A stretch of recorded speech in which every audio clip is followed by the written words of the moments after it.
Selamat mendengarkan podcast ini. Berbicara mengenai hukuman yang pasti menimpa mereka yang tidak hidup di dalam kebenaran Tuhan. Kalau saya membaca semua ayat dalam Roma pasal 2, waktunya nggak cukup. Tapi ada beberapa kutipan, misalnya begini, bahwa hukuman Allah berlangsung secara jujur atas mereka yang berbuat kejahatan. Adakah engkau sangka bahwa engkau akan luput dari hukuman Allah? Tetapi oleh kekerasan hatimu yang tidak mau bertobat, engkau menimbun murka atas dirimu sendiri pada hari waktu mana murka dan hukuman Allah yang adil akan dinyatakan. Tuhan akan membalas setiap orang menurut perbuatannya, sebab Allah tidak memandang bulu dan lain sebagainya. Selanjutnya di ayat-ayat akhir di Roma pasal 2, di ayat-ayat terakhir, Paulus berbicara mengenai penghakiman atas semua manusia. Bangsa-bangsa yang tidak memiliki hukum Taurat dihakimi menurut nurani mereka. Ternyata nurani bangsa-bangsa di luar Yahudi juga memuat kebenaran yang tertulis dalam hukum Taurat. Jadi walaupun mereka tidak memiliki hukum Taurat secara tertulis di atas loh batu, tapi dalam hati mereka, di nurani mereka ada hukum itu. Jadi walaupun mereka tidak memiliki Taurat yang tertulis, tapi mereka bisa melakukan kebenaran sesuai dengan Taurat. Itulah sebabnya mereka bisa dibenarkan. Dibenarkan di sini tidaklah sama dengan pembenaran dalam Kristus. Ini dibenarkan artinya dianggap benar dalam ukuran penghakiman berdasarkan nurani. Dan mereka yang dianggap atau dibenarkan itu diperkenankan masuk dunia yang akan datang. Ingat, ini bukan pembenaran dalam konteks Kristen, ya. Ingat, jangan ada berkata, nggak ada pembenaran di luar Kristen. Nyatanya memang itu. Roma pasal 2 ayat 12-16, faktanya ada. Mereka dibenarkan oleh perbuatan mereka, sehingga bahkan ditulis di situ, walaupun mereka bukan orang Yahudi, karena mereka melakukan hukum Taurat, mereka itulah Yahudi sejati. Walaupun mereka juga tidak disunat. Nah, ini kan fakta-fakta yang tidak bisa ditolak. Dalam tulisan di Roma 2, di ayat-ayat terakhir, justru Paulus mengecam orang-orang Yahudi yang memiliki hukum dan mengajar hukum Taurat, tapi malah melanggarnya. Paulus juga menulis karena merekalah, karena orang Yahudi itulah nama Allah dihujat di antara bangsa-bangsa. Dihujat artinya direndahkan atau dihina. Sebab faktanya orang Israel menjadi bangsa yang terserak, diaspora, terlantar. Mereka takluk di bawah kekuasaan asing dalam ketidakberdayaan. Mana Allah Israel yang katanya kuat itu? Kemudian Paulus berbicara mengenai sunat, bahwa sekalipun orang-orang Yahudi sunat, tetapi kalau mereka melanggar hukum, percuma sunatnya. Tapi sebaliknya, walaupun seorang tidak disunat, tetapi kalau makan hukum Tuhan, itu disebut sebagai Yahudi sejati. Pujian datang dari Allah. Jadi pujian ini juga bukan hanya untuk orang Yahudi. Saya kira Ayub yang bukan orang Yahudi mendapat pujian dari Tuhan. Nah, setelah berbicara mengenai hal tersebut, ini Roma pasal 2. Sekarang Roma pasal 3. Jika demikian, apakah kelebihan orang Yahudi dan apakah gunanya sunat? Kalau begitu apa dong gunanya? Apa lebihnya orang Yahudi? Lalu apa dong sunat? Kan begitu. Banyak sekali dan dalam segala hal. Pertama, sebab kepada merekalah yang dipercayakan, kepada merekalah dipercayakan firman Allah. Jadi bagaimana jika di antara mereka ada yang tidak setia, dapatkah ketidaksetiaan itu membatalkan kesetiaan Allah? Nah, ayo. Sekarang kita mulai konsentrasi di sini, karena ini termasuk rumit, saudaraku. Dalam ayat-ayat tersebut ditunjukkan bahwa bangsa Yahudi dikhususkan oleh Tuhan untuk mengenal Allah yang benar. Di dalamnya termasuk memahami standar hukum yang dikehendaki Allah. Kalau tidak ada bangsa Yahudi, maka tidak ditemukan standar hukum yang dikehendaki Allah. Saya tidak menambahkan di sini kata sunat. Sunat itu komitmen, saudaraku, bahwa mereka betul-betul berbeda dari bangsa lain. Makanya di dalam Alkitab kita sering mengatakan hinaan terhadap orang yang tidak bersunat. Dasar orang yang tidak bersunat. Dan dianggap sunat itu sesuatu yang memberi nilai lebih. Sunat itu memposisikan orang Israel sebagai bangsa yang dikhususkan Tuhan. Dan harus berkomitmen untuk melakukan kehendak Tuhan. Orang Yahudi dengan sunatnya sebenarnya menerima perlakuan khusus dari Tuhan untuk menjadi manusia berhukum, bermoral yang berkualitas tinggi. Tetapi fakta sejarah menunjukkan mereka memberontak kepada Allah, bahkan membuat nama Allah dihujat di antara bangsa-bangsa. Nah, walaupun orang-orang Yahudi tidak setia, tapi Tuhan tetap setia. Itulah sebabnya di Roma 3:3 dikatakan, jadi bagaimana jika di antara mereka ada yang tidak setia, dapatkah ketidaksetiaan itu membatalkan kesetiaan Allah? Sekali-kali tidak. Walaupun bangsa Yahudi memberontak dan tidak setia kepada Tuhan, tetapi Tuhan masih memberi kesempatan mereka untuk bertobat dan menjadi umat pilihan di zaman perjanjian baru. Ini intinya. Ini intinya. Jadi kesetiaan Allah itu memberi kesempatan bangsa itu untuk masuk dalam kehidupan umat perjanjian baru. Itu kesetiaan Allah. Allah membuka tangannya untuk mereka. Tuhan juga tetap memelihara mereka. Itulah sebabnya dikatakan mengenai Injil mereka seteru Allah, tapi mengenai pilihan mereka adalah kekasih Allah. Dan sampai hari ini bangsa itu pasti menonjol di antara bangsa-bangsa lain. 2500 tahun lebih mereka tidak memiliki kerajaan, bisa kumpul kembali dan tidak musnah. Orang Het, Keni, Amalek, Moab, Amon lenyap. Tapi itu bangsa Mesir masih ada, beda. Mesir punya wilayah sendiri, Cina punya wilayah sendiri. Tapi di Palestina tidak ada bangsa yang sisa kecuali bangsa Israel. Filistin itu bukan Palestina loh saudara. Palestina itu campuran dari berbagai bangsa Arab. Jadi di wilayah itu seakan-akan Tuhan mau menyuarakan kepada dunia, ini milik orang Yahudi. Ini tidak ada unsur Zionis atau unsur politis ya saudara. Jadi Allah tetap setia, walaupun bangsa itu tidak setia, tapi Allah tetap setia. Namun demikian perlu dicatat bahwa kesetiaan Allah tidak merusak hakikatnya. Bukan berarti karena Allah setia maka umat yang bersalah tidak dihukum. Bukan demikian loh saudara. Dalam Roma 2 dikemukakan dengan sangat jelas bahwa hukuman pasti ditimpakan atas kejahatan. Bahwa semua manusia harus menghadap tahta pengadilan Allah, itu disebutkan berulang-ulang. Bukan hanya orang Yahudi, tapi juga bangsa-bangsa lain. Malah dikatakan walaupun bangsa lain tidak disunat, tetapi kalau mereka menuruti hukum, maka mereka disebut sebagai Yahudi sejati. Kesetiaan Allah bukan dinyatakan dalam bentuk toleransi terhadap kejahatan, tetapi kesediaan Allah masih memberi kesempatan umat Israel untuk menjadi umat perjanjian. Kalaupun akhirnya mereka menolak, Roma 11:21, mereka dibuang saudaraku. Mereka juga akan dibuang. Jadi sekali lagi, kesetiaan Allah bukan mentolerir kesalahan. Ya sudah salah nggak apa-apa, aku tetap setia. Oh bukan. Kesetiaan Allah itu memberi kesempatan mereka menjadi umat perjanjian baru. Tapi kalau mereka menolak, Allah akan hukum. Allah akan tindak hukum.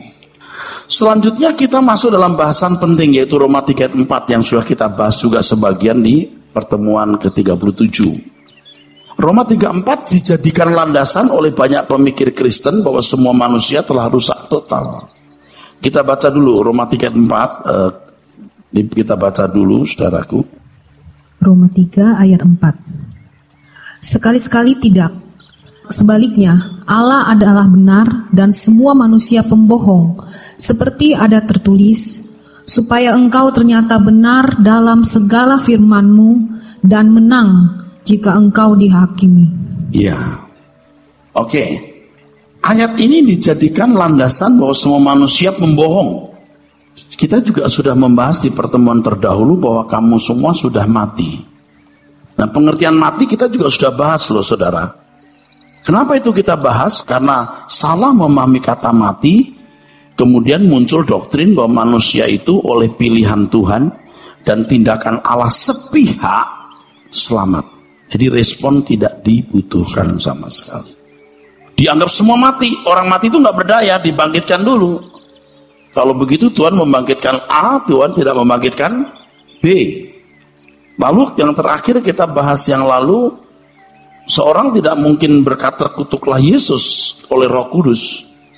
Betul nggak saudara? Yang kita bahas itu hanya Roh Kudus orang bisa berkata Yesus adalah Tuhan. Nah, apa itu maksudnya? Itu kan juga dipelintir oleh teolog bahwa Roh Kudus yang menggerakkan orang dengan sendirinya bisa mengatakan Yesus Tuhan. Padahal pengertian itu tidaklah demikian. Terkutuklah Yesus, pengertian terkutuk, ya. Ternyata itu kalau kita kaitkan dengan ayat-ayat dan pasal sebelumnya, bagaimana orang-orang Korintus yang dulu menyembah berhala itu ya. Sekarang bagaimana menjadikan Yesus sebagai kurios Tuhannya. Itu bukan pengakuan sekedar Yesus Tuhan, tapi kehidupan yang menjadikan Yesus sebagai Tuhan. Jadi tidak boleh sedangkal atau miskin. Nah, sekarang kita lihat di sini, kata pembohong itu seustes, yang memiliki beberapa pengertian ketidaksetiaan. Lebih ke arah tidak setia, mengingkari perjanjian. Dan inilah yang dilakukan oleh Adam, yang kemudian semua manusia berkeadaan mengingkari perjanjian. Jadi bohong di sini, saudaraku, tidak dipahami sebagai menipu secara umum. Semua manusia pembohong. Ya, Paulus juga pembohong. Tapi di Alkitab kita membaca tidak ada tipu daya di mulutnya. Loh, ada itu. No. Terus Paulus sendiri mengatakan apa? Ditinjau dari Taurat, aku tidak bercela sama sekali. Dalam bahasa Yunani, untuk kata pembohong penipu ada kata pelanos, ada kata harpak. Kalau pelanos lebih ke arah nipu dalam arti penyesat, harpak dalam arti menipu dalam arti memeras. Tetapi kalau seustes ini bicara mengenai ketidaksetiaan atau mengingkari perjanjian. Oke, kata pembohong dalam Roma 3 ayat 4 adalah seustes, lebih menunjuk kepada tindakan orang yang mengingkari perjanjian atau tidak setia. Selanjutnya Roma pasal 3 ayat 4 menulis, seperti ada tertulis, supaya engkau ternyata benar dalam segala firman-Mu dan menang jika engkau dihakimi. Maksud ayat ini adalah bahwa Tuhan tidak pernah didapati bersalah atau meleset sedikit pun dalam seluruh tindakannya. Supaya engkau ternyata benar dalam segala firman-Mu dan menang jika engkau dihakimi. Maksud ayat ini adalah bahwa Tuhan tidak pernah didapati bersalah atau meleset sedikit pun dalam seluruh tindakannya. Menang jika dihakimi artinya akan mengatasi, overcome, atau nikao huper nikomen, itu artinya lebih dari pemenang. Kalau nikao artinya menang atau mengungguli. Jadi Tuhan itu memiliki tatanan di dalam dirinya, dan tatanan dalam dirinya itu sempurna. Dan salah satu tatanannya, Allah itu setia. Walaupun manusia tidak setia, Allah tetap setia. Tapi bukan berarti kesetiaan itu lalu mentolerir dosa loh. So pada pengadilan, ada penghakiman, orang bersalah harus dihukum. Jadi Bapak Ibu, dikatakan supaya engkau ternyata benar dalam segala firman-Mu dan menang jika engkau dihakimi. Jika engkau dihakimi, artinya jika engkau dikoreksi, atau mau dicari salahnya, atau mau dibuktikan benarnya, engkau tetap tidak akan bersalah. Engkau punya hakikat yang tidak berubah. Engkau punya tatanan dalam dirimu yang sempurna, yang tak dapat dipersalahkan.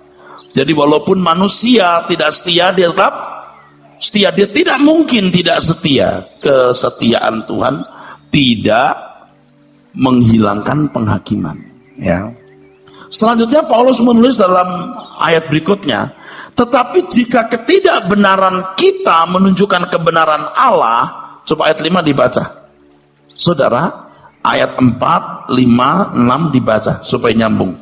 Roma 3 ayat 4. Sekali-kali tidak, sebaliknya Allah adalah benar dan semua manusia pembohong, seperti ada tertulis, supaya engkau ternyata benar dalam segala firman-Mu dan menang jika kau dihakimi. Nah, Allah tetap setia, manusia tidak setia, tapi Dia tetap setia. Allah tidak terbujuk untuk tidak setia ketika dikhianati. Allah tidak terbujuk untuk tidak setia ketika dia dikhianati. Allah tidak terbujuk untuk mengingkari perjanjian, walaupun manusia mengingkari perjanjian. Oke, terus. Ayat 5. Tetapi jika ketidakbenaran kita menunjukkan kebenaran Allah, apakah yang akan kita katakan? Tidak adilkah Allah, aku berkata, sebagai manusia jika ia menampakkan mukanya? Coba ayat seperti ini mana bisa dimengerti oleh orang awam? Ulangi ayat 5. Tetapi jika ketidakbenaran kita menunjukkan kebenaran Allah, apakah yang akan kita katakan? Tidak adilkah Allah, aku berkata sebagai manusia jika ia menampakkan murkanya? Jika menampakkan murkanya, itu. Terus, oke. Apa maksud tulisan ini? Ayat 6 dibaca sekalian. Ayat 6, sekali-kali tidak. Andai kata demikian, bagaimanakah Allah dapat menghakimi dunia? Kalau sampai Allah tidak setia, kedapatan berbuat salah, dia tidak bisa menghakimi. Oke, tapi itu nggak sedangkal itu kita pelajari. Apa maksud kalimat ini? Tetapi jika ketidakbenaran kita menunjukkan kebenaran Allah, apakah yang akan kita katakan? Tidak adilkah Allah jika ia menampakkan murkanya? Ini yang ngomong aku loh, aku merasakan itu. Paulus juga pernah mengatakan kalimat yang sama. Kamu lebih baik tidak kawin seperti aku, ya, karena kedatangan Tuhan sudah dekat. Ini aku yang ngomong loh, bukan Tuhan, gitu ya. Kalau pendeta sekarang pokoknya Tuhan aja yang ngomong ya. Kita harus jujur, ini saya loh, bukan Tuhan ya. Ya, nggak harus jujur ya. Jangan setiap yang diomong seakan-akan itu sesuai dengan Tuhan. Nggak selalu. Apa maksud kalimat itu? Ketidakbenaran kita artinya ketidakmampuan kita mencapai kesucian Allah. Dalam teks aslinya adalah adikia. Kebalikan adikia, dikaiosone. Dikai. Adikia. Sofia. Bijaksana. Asofia. Tidak bijaksana. Unrighteousness. Kebenaran dikaiosone artinya sikap tindakan yang benar, baik yang kelihatan maupun yang tidak kelihatan, saudaraku. Sikap hati, batin, pola berpikir kita. Kalau Tuhan berkata hidup keagamaanmu harus melebihi hidup keagamaan ahli Taurat dan orang Farisi, itu maksudnya apa? Kamu harus memiliki sikap batiniah yang benar, yang benar. Jadi ketidakbenaran manusia ternyata membuat kebenaran Allah itu nampak. Bagaimana kita bisa mengerti ini warna putih? Kalau ada warna hitam akan kelihatan warna putih. Oke, jelas saudara? Ketidakbenaranku memunculkan kebenaran Allah atau membuat limpah kebenaran Allah dinyatakan. Ayat ini hendak menelanjangi keadaan manusia yang mengingkari perjanjian Allah itu. Manusia berdosa. Ingat ya, ini berdosa bukan berdosa dalam arti hukum saja. Sebab kalau secara hukum Paulus tidak bercacat. Tapi kalau sudah di hadapan kesucian Allah, semua manusia pembohong. Nangkep ya? Kalau ditinjau dari hukum, Paulus berkata di Filipi 3 ayat 6, aku tidak bercela. Betul? Tapi kalau dibandingkan dengan dikaiosune-nya Tuhan, aku adikia. Dibanding kesucian Allah, aku pembohong. Orang yang mengingkari perjanjian. Jadi ayat ini tidak menelanjangi keadaan manusia yang berdosa yang telah mengingkari perjanjian dengan Allah. Betapa jauh berbeda kesucian Allah dengan keadaan manusia yang telah mengingkari perjanjian dengan Allah itu. Allah dalam keberadaannya yang agung dan mulia menunjukkan ketidakbenaran keadaan manusia atau sebaliknya. Jadi secara otomatis nampak nyata betapa buruknya keadaan manusia ketika dibandingkan dengan kebenaran Allah. Apakah tidak adil atau salah kalau Allah marah dan menghukum manusia? Itu maksudnya. Coba ayat yang kelima dibaca. Baca ayat 5. Roma 3 ayat 5. Iya. Tetapi jika ketidakbenaran kita menunjukkan kebenaran Allah, Ya. apakah yang akan kita katakan? Ya. Tidak adilkah Allah? Iya. Ulang dari atas. Tetapi jika ketidakbenaran kita menunjukkan kebenaran Allah, apakah yang akan kita katakan? tidak adilkah? Tidak adilkah Allah jika ia menampakkan murkanya? Jadi ketika Tuhan menjumpai manusia tidak setia dan keberadaannya tidak seperti yang Allah kehendaki, lalu Allah marah, emangnya salah? Itu loh maksudnya. Amin. Halo, bisa kan mengerti saudaraku? Ini hitam, ini putih. Jelas dong? Lalu kalau dia jadi marah, emang salah? Tidak. Sebab Allah tidak, saudaraku.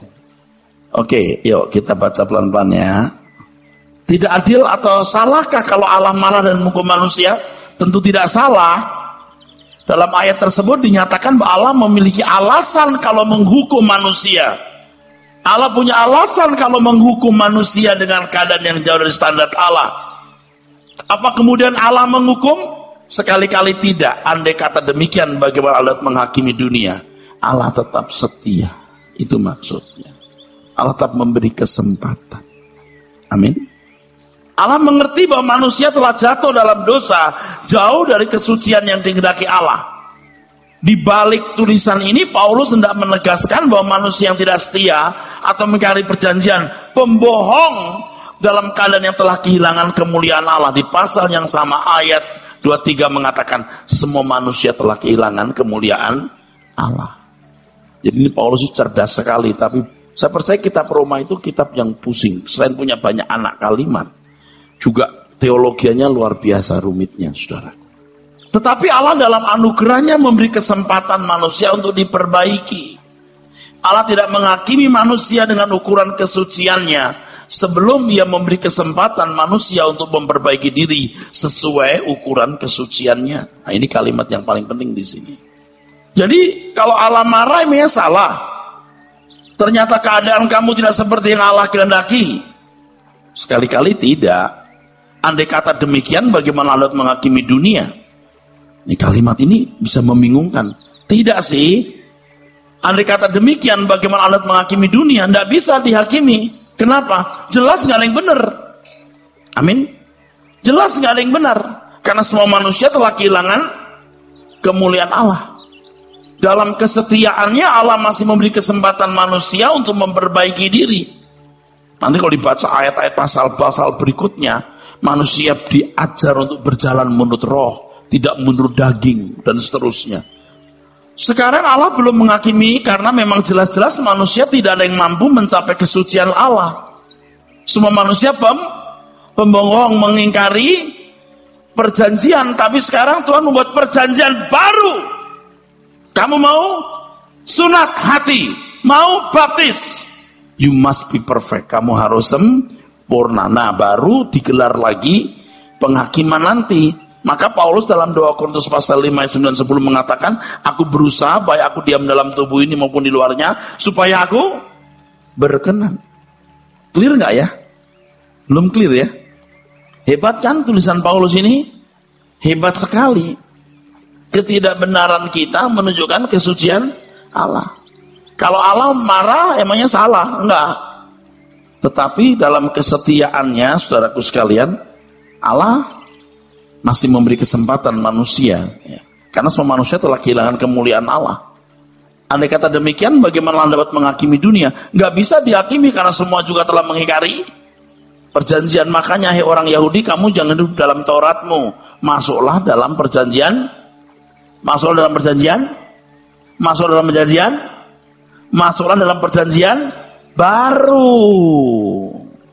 Allah mengerti bahwa manusia yang telah jatuh dalam dosa jauh dari kesucian yang dikehendaki Allah. Di balik tulisan ini Paulus hendak menegaskan bahwa manusia yang tidak setia atau mengingkari perjanjian, pembohong dalam keadaan yang telah kehilangan kemuliaan Allah.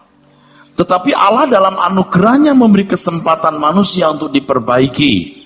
Allah tidak menghakimi manusia dengan ukuran kesuciannya sebelum ia memberi kesempatan manusia untuk memperbaiki diri sesuai dengan ukuran kesuciannya. Kalimat ini garis bawahi. Allah tidak menghakimi manusia. Allah belum menghakimi manusia dengan ukuran kesuciannya sebelum Allah memberi kesempatan manusia untuk memperbaiki diri sesuai ukuran kesuciannya. Makanya dikatakan di sini, andai kata demikian, bagaimana Allah dapat menghakimi dunia? Oh jelas semuanya telah kehilangan kemuliaan Allah. Suatu hari nanti penghakiman akan digelar ketika terdapat manusia yang bisa berkenan kepada Allah. Ketika Paulus menulis dalam Roma 3 ayat 7, tetapi jika kebenaran Allah oleh dustaku semakin melimpah bagi kemuliaannya, mengapa aku masih dihakimi lagi sebagai orang berdosa? Coba ini kalimat apa nggak pusing kalau nggak belajar? Coba dibaca ayat 7. Oke. Roma 3 ayat 7. Tetapi jika kebenaran Allah oleh dustaku semakin melimpah bagi kemuliaannya, mengapa aku masih dihakimi lagi sebagai orang berdosa? Loh, bingung nggak ayat ini? Bingung. Sekilas ayat ini mengesankan bahwa ketidaksetiaan Seustes Paulus membuat semakin nyata kebenaran Allah, sehingga karena hal itu ia tidak perlu dihakimi. Jadi kalimat ini kan sekilas memberikan kita pengertian bahwa ketidaksetiaan atau Seustes Paulus membuat semakin nyata kebenaran Allah, sehingga karena hal itu karena itu Paulus tidak perlu dihakimi. Loh, kan nggak bisa. Tentu semua manusia harus dihakimi. Maksud Paulus dengan pernyataan tersebut adalah bahwa kalau berdasarkan kebenaran Tuhan, sudah nyata manusia termasuk diri Paulus sudah salah dan jauh dari kesucian Allah. Tanpa penghakiman sudah jelas bahwa keadaan Paulus sebagai orang berdosa. Kata berdosa hamartolos, yang artinya tidak tepat seperti yang dikehendaki Allah. Dalam terjemahan lain dikatakan sebagai berkodrat dosa, sinful. Pengertian dusta di sini sekali lagi bukan menipu secara umum. Sebab dalam kesaksian hidup Paulus, ia menyatakan ia tidak bercela dalam melakukan hukum. Dusta di sini bukan menyatakan bahwa Paulus penipu dalam pengertian umum, tapi termasuk kelompok orang yang mengingkari kesetiaan. Jadi berkeadaan jauh dari standar kesucian Allah. Pernyataan Paulus di ayat 7 tersebut tidak bermaksud mengajak orang berbuat dosa agar dengan kejahatan yang dilakukan mereka maka kebenaran Allah atau apa yang baik dari Allah kan makin muncul. Ayat yang ke-7 dibaca ulang. Roma 3 ayat 7. Tetapi jika kebenaran Allah oleh dustaku semakin melimpah bagi kemuliaannya, mengapa aku masih dihakimi lagi sebagai orang berdosa? Ulangi lagi ayat baca.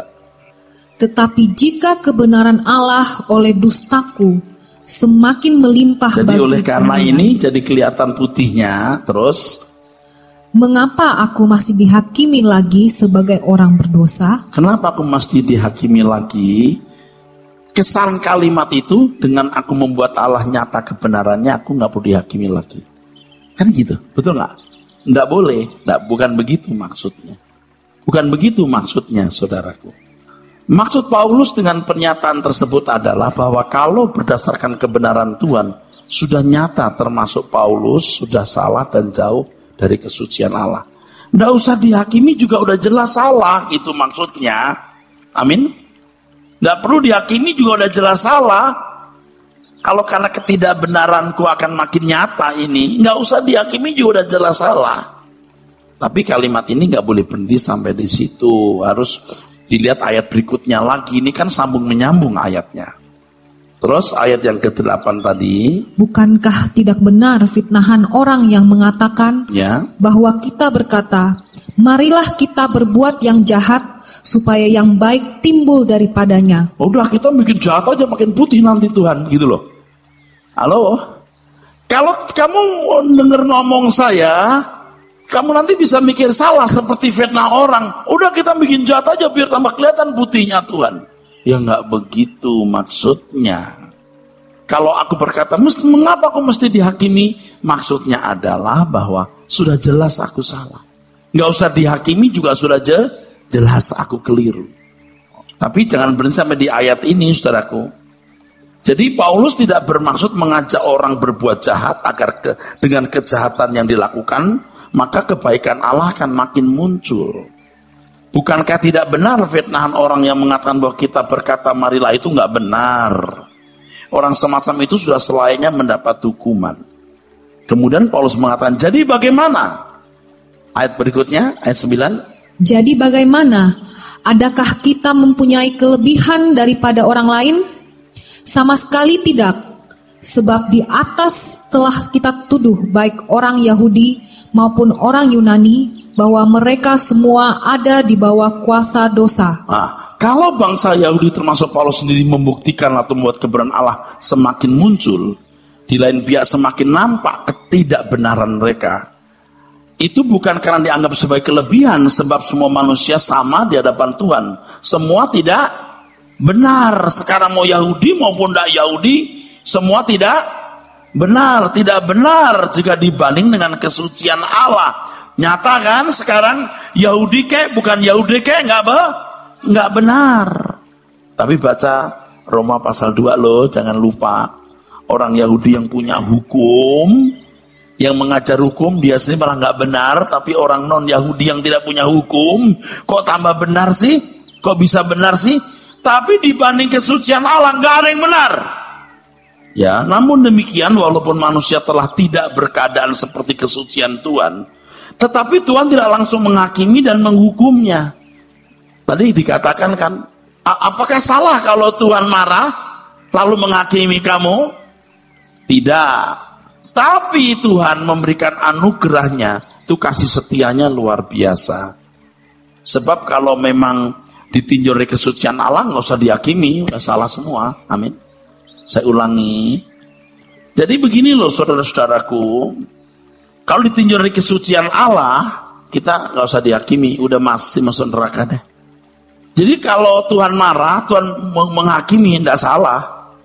Tapi Tuhan dalam kasih setianya masih memberi kesempatan kepada kita untuk itu. Sebab kalau kita belum diubah, bagaimana bisa dihakimi? Nah, dikatakan begitu, jelas salah kok. Itu. Ada penebusan oleh Tuhan Yesus yang menghindarkan manusia dari kefatalan hukum Allah. Dari kefatalan hukuman Allah. Ayat 24-25, baca. Roma 3 ayat 24. Ya. Dan oleh kasih karunia telah dibenarkan dengan cuma-cuma karena penebusan dalam Kristus Yesus. Kristus Yesus telah ditentukan Allah menjadi jalan pendamaian karena iman dalam darahnya. Hal ini dibuatnya untuk menunjukkan keadilannya, karena ia telah membiarkan dosa-dosa yang telah terjadi dahulu pada masa kesabarannya. Hebat loh. Hebat tulisan ini. Jadi karena Tuhan membiarkan orang tidak dalam keadaan seperti yang Dia kehendaki, sekarang Allah beri kesempatan mereka untuk punya akses masuk dalam perdamaian dengan Allah. Adil kan? Itu maksudnya. Adil kan? Saya bersyukur bisa mengupas ini, saudara, karena saya belum pernah membaca kupasan seperti ini.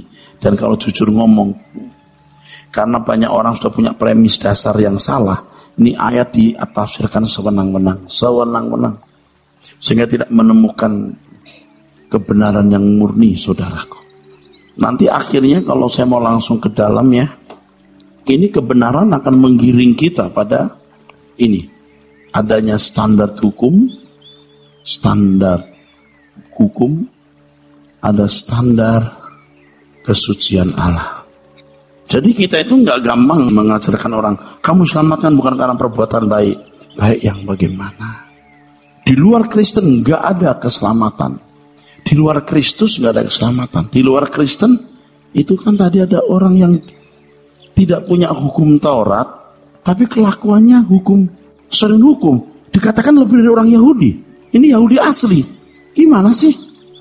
Nah yang begini kan akhirnya dibuang, artinya dipotong, jadi ngawur. Jadi nggak lengkap, jadi nggak utuh. Amin. Semua manusia pembohong, jadi nggak ada yang baik sedikit pun. Lalu gimana dengan Nuh yang nggak punya tipu daya dan banyak ayat dan lama yang menunjukkan orang-orang baiknya Tuhan? Bagaimana Paulus yang mengatakan aku tidak bercacat loh menurut hukum, jadi nggak punya salah loh. Ditinjau dari hukum. Ini kacau. Dan yang paling membuat kacau adalah kita jadi nggak punya target untuk mencapai standar kesucian Allah. Tapi saudara kan panas dingin begini ngikutin saya. Saya lebih panas dingin, saudara. Tuhan Yesus sebagai pendamaian artinya membuka akses manusia untuk berdamai dengan Allah dalam keadaan seperti Allah berkeadaan. Jadi berdamai itu bukan hanya fantasi loh ya. Seperti kalau banyak pengkhotbah berkata, saudara sekalian, oleh Yesus kita diperdamaikan kembali kurbannya. Udah, amin. Artinya apa? Terserah situ dah masing-masing. Oleh Yesus kita diperdamaikan oleh Allah. Hanya oleh darah Yesus kita diperdamaikan. Itu mentah kan? Atau? Amin? Mentah. Damai itu yang gimana? Makanya ikut PA Anda kan tahu. Kalau damai artinya ini harus berkeadaan seperti Allah. Bisa berjalan seiring. Bandingkan dengan Galatia. Pneumatika stoikomen berjalan seiring. Engkau dalam aku Bapa, aku dalam engkau Bapa, mereka dalam kita.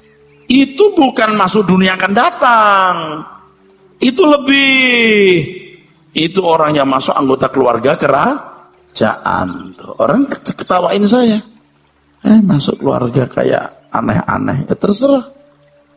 Kadang-kadang ya Bapak Ibu, kita itu mesti ngerti. Orang itu kan mau cari salah, kita harus sepotong dikritik. Kita capek debat sama orang begitu. You tulis buku seperti saya dong, kayak begini. Surga ini. Jangan cuma sepotong kamu kritik sekarang. Nggak bisa dong begitu. Kan harus konvergensi, harus sinergi, harus komprehensif gitu loh.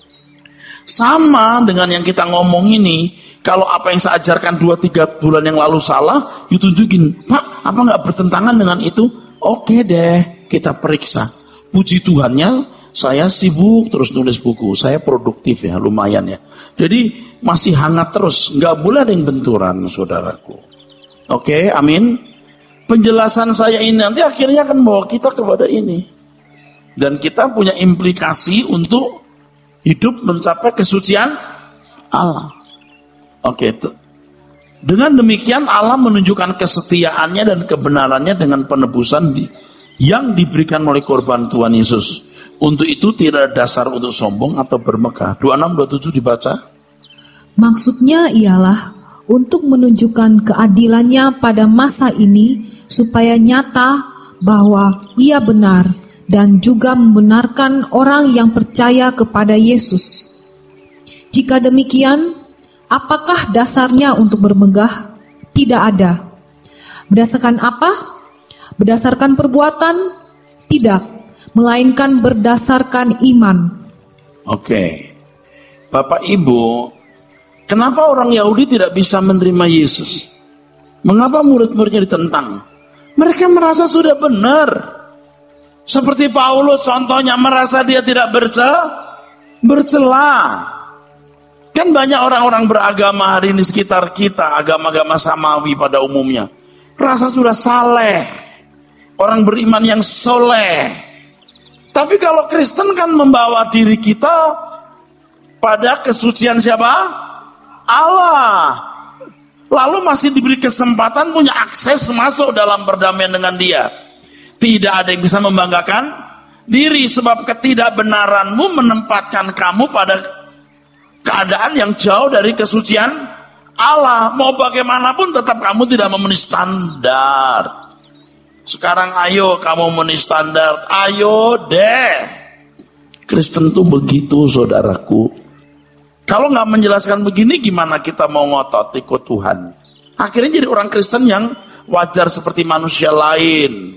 Tapi kalau kita mengerti kebenaran ini, kita tidak bisa hidup wajar lagi. Sebab tujuan kita hanya langit baru, bumi baru, dan di dunia kita harus disempurnakan.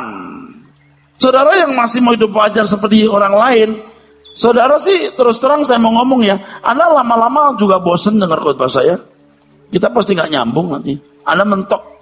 Anda mau jadikan dunia rumahmu capek. Ngajar orang bodoh begini. Sempit. Iya. Nanti kalau Anda mati setiap saat Anda tahu apapun yang kau miliki akan lenyap. Musnah gitu. Sejak adanya korban Tuhan Yesus, maka tidak lagi manusia terikat oleh hukum. Seakan-akan hanya orang Yahudi yang dapat dibenarkan. Tadi sudah saya jelaskan dan itu tertulis di Roma pasal 2 ayat-ayat pasal-pasal ayat terakhir. Kamu biarpun orang Yahudi, kamu lihat tuh orang non Yahudi, biar nggak punya Taurat yang tertulis, dia melakukan. Dia nggak punya sunat kayak kamu, mereka melakukan. Yahudi sejati loh. Nah sekarang dengan Kristus datang, udah nggak perlu hukum Taurat deh. Apakah dibuang atau tidak berarti? Nanti kita lihat. Semua orang, baik orang Yahudi maupun non-Yahudi, memiliki kedudukan yang sama. Semua harus mulai masuk ke dalam pembenaran oleh iman. Dalam hal ini, manusia harus mulai berurusan dengan Allah yang benar. Allah yang benar secara langsung. Pembenaran oleh iman bukan berarti dengan sendirinya orang menjadi benar atau dianggap benar. Ini capek tuh kalau ngadepin orang. Dibenarkan tuh langsung dianggap bener aja begitu. Aduh, harus ngerti dong. Ini kalau Anda belajar begini baru ngerti toh, baru terbuka. Nih, tapi kamu dibenarkan. Oke, kamu tidak dianggap sebagai orang yang rusak. Artinya kamu diberi kesempatan menjadi putih seperti ini. Tuhan tidak lagi memperhitungkan kejahatan-kejahatan masa lalumu. Itu kata Alkitab loh. Tanpa melihat kejahatan yang telah kamu lakukan. Itu bukan berarti lalu saudara jadi nggak perlu. Ya udah, Tuhan nggak melihat masa laluku, bahkan perbuatan jahatku membuat dia kelihatan putih, nggak dihakimi lagi. Kan bodoh. Banyak orang bodoh begitu. Kita dibenarkan oleh iman. Pokoknya kalau kita mati bagaimanapun masuk surga. Kita sudah dipilih untuk selamat. Udah bener-bener dah saudara sekali. Kacau banget saudara. Kalau Anda membaca ini kan makin jelas. Amin. Makin jelas. Seperti yang dikemukakan di atas bahwa ketidakbenaran manusia menunjukkan membuat berlimpah kebenaran Allah. Tuhan menunjukkan kebenarannya melalui Tuhan Yesus Kristus dan manusia yang telah kehilangan kemuliaan Allah diperkenan menemukan kembali kemuliaan Allah yang hilang itu. Jadi begini saudaraku. Tuhan menunjukkan kebenarannya melalui Tuhan Yesus. Ini manusia yang mengingkari perjanjian, walaupun dia melakukan hukum, walaupun nggak bercelah. Dibanding ini, nggak ada artinya. Allah menunjukkan kesucian ini melalui Yesus Kristus. Kamu dibenarkan dengan ini loh. Bukan dibenarkan kan melawan hukum loh, karena ini loh. Ini sekarang udahlah nggak. Ini tidak akan buat kamu dibenarkan. Apakah berarti lalu Taurat, lalu sunat? Bagaimana ini? Lalu kalimat. Justru dengan kebaikan atau kebenaran yang bersandar Allah, semakin nyata bahwa Taurat berasal dari Allah sendiri. Dalam hal ini, semakin dapat dimengerti bahwa Yahudi sejati adalah mereka yang memiliki sunat dalam hati dan hidup benar sesuai dengan hukum kebenaran Allah. Itu ayat 26-27. Jadi begini, saudara. Jangan bilang gini, udah dibenarkan ya, udah bener nih, ini udah dianggap putih. Ini dianggap putih, jadi sudah kita selamat. Tidak. Bukan. Tuhan tidak memperhitungkan kejahatan yang telah kau lakukan. Sekarang Allah hadir dalam Yesus Kristus. Mari belajar. Dengan kau belajar di sini, kamu akan mengerti bahwa Taurat itu berasal dari Allah. Ketika kau bisa melakukannya dengan sempurna. Bukannya secara apa yang tertulis, secara tertulis, tapi di dalam batinnya. Makanya dalam ajaran Tuhan Yesus, apa itu mengasihi, apa itu berzina, Tuhan ajarkan. Tapi bagaimana orang bisa tidak berzina dalam hati kalau secara fisik masih berzina? Bagaimana orang bisa mengasihi musuh kalau secara fisik dia membenci sampai membunuh? Nah, apa maksudnya? Jadi orang bisa suci kalau udah benar dulu loh. Baru di situ Taurat bisa dinyatakan berasal dari Allah.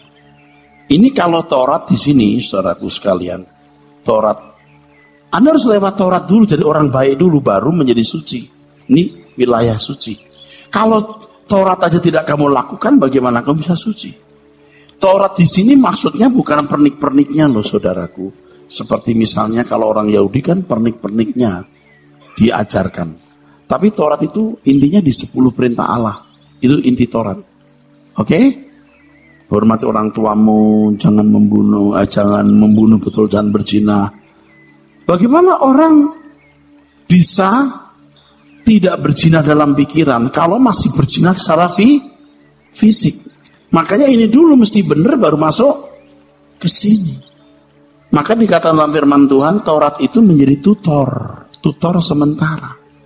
tutor, tongkat dulu, setelah bisa baru. Hukum itu penting untuk menjinakkan manusia, saudara.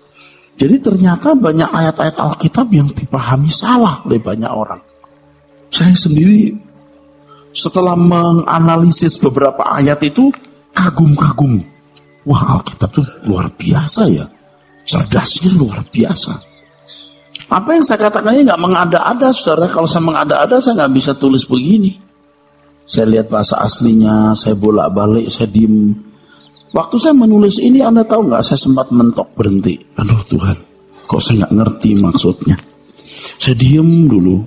Ya Tuhan, aku nggak ngerti maksudnya apa. Pusing juga.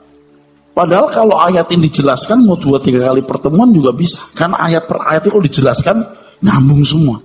Kalau bukan ilham Roh Kudus tidak mungkin. Di sini kita mengerti, saudaraku sekalian, bahwa tidak bisa tidak loh. Pasti orang diilhami Roh Kudus misal kitab itu.